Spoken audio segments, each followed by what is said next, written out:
ذَٰلِكَ الْكِتَابُ لَا رَيْبَ ف۪يهِ. Bu kitabın içine inerseniz şüphe yoktur. Ama o kitaptan müttakiler istifade edecektir. Huden lil muttakin. O kitap şartlanmamış olan insanların yolunu aydınlatır. O kitap ışık kaynağıdır ama ona şartlı bakanlar ondan istifade edemezler. Kalbindeki muhabbet istidadını küfürle kapatanlar, o kitap ışık saçsa da, ışıktan tayflarıyla dünyayı aydınlatsa da ondan istifade edemezler. O müttakilere hidayet kaynağıdır.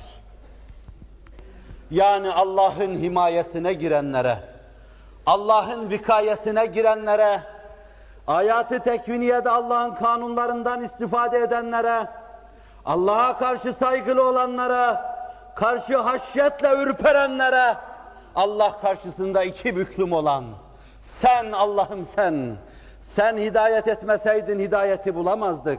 Sen doğru yolu göstermeseydin oraya eremezdik. Sen Hz. Muhammed'i göndermeseydin, bahsetmeseydin hakikate uyanamazdık. Gördüklerimizi göremez, kendi dalaletlerimiz içinde boğulur giderdik.